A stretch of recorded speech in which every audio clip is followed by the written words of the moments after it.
Hello दोस्तों, स्वागत है आपका हमारे YouTube चैनल मीन एजुकेशन पर। चैनल पर नए हो तो चैनल को सब्सक्राइब करें। तो आज हम जानेंगे व्याकरण के परिभाषा, व्याकरण के भेद और व्याकरण का शाब्दिक अर्थ। तो व्याकरण वी प्लस आ प्लस करण से मिलकर बना है और व्याकरण का शाब्दिक अर्थ होता है भली भांति समझना। तो व्याकरण का शाब्दिक अर्थ हो जाएगा कि भली भांति समझना, शुद्ध उच्चारण।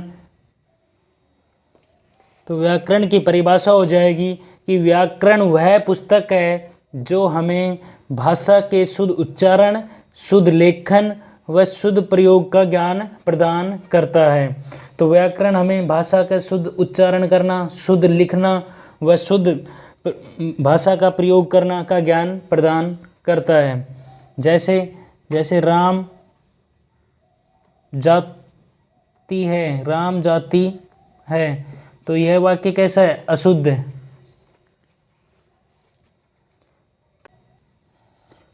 तो सही शब्द हो जाएगा राम जाता है। ये कैसा है? शुद्ध है। तो व्याकरण हमें भाषा का शुद्ध उच्चारण, शुद्ध लेखन व शुद्ध प्रयोग का ज्ञान प्रदान करता है। उसके बाद है व्याकरण के अंग। तो व्याकरण के अंग होते हैं 3। पहला हो गया जैसे वर्ण, दूसरा हो गया शब्द, तीसरा हो गया वाक्य। तो व्याकरण या भाषा के 3 अंग होते हैं, वर्ण, शब्द और वाक्य। तो व्याकरण के 3 अंग हो गए, वर्ण, शब्द और वाक्य। उसके बाद है भाषा की सबसे छोटी इकाई। तो भाषा की सबसे छोटी इकाई हो जाएगी वर्ण। उसके बाद है भाषा की सबसे छोटी मौखिक इकाई। तो भाषा की सबसे छोटी मौखिक इकाई हो जाएगी ध्वनि। उसके बाद है भाषा की सबसे छोटी लिखित इकाई। तो सबसे छोटी लिखित इकाई हो जाएगी वर्ण। उसके बाद है अर्थ के आधार पर सबसे छोटी इकाई।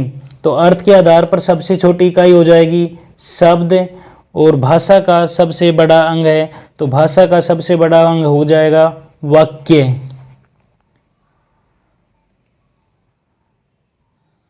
तो भाषा की सबसे छोटी इकाई है वर्ण, क्योंकि वर्णों के मेल से ही शब्द बनते हैं। और भाषा की सबसे छोटी मौखिक इकाई, तो मौखिक इकाई है ध्वनि। तो भाषा की सबसे छोटी मौखिक इकाई ध्वनि के लिखित रूप को ही वर्ण कहते हैं। तो मौखिक इकाई हो जाएगी ध्वनि।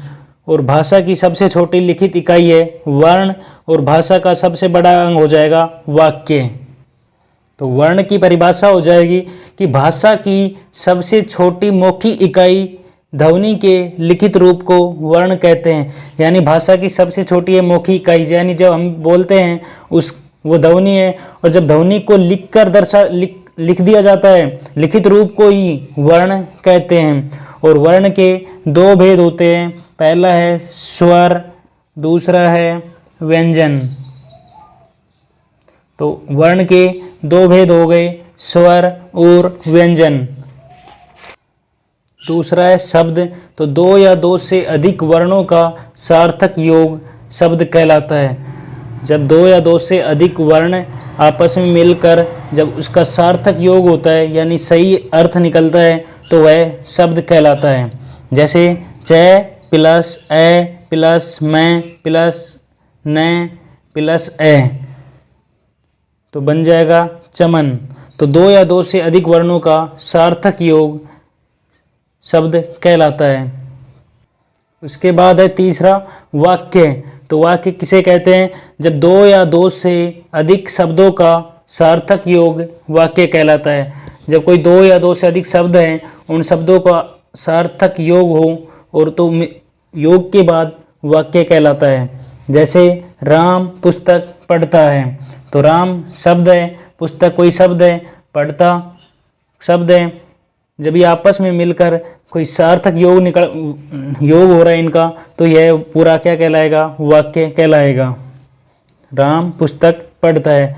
तो इस प्रकार से आज हमने जाना व्याकरण किसे कहते हैं, व्याकरण की परिभाषा और व्याकरण के भेद। तो व्याकरण के भेद 3 होते हैं, वर्ण, शब्द और वाक्य। इन तीनों भेद को हमने जाना है।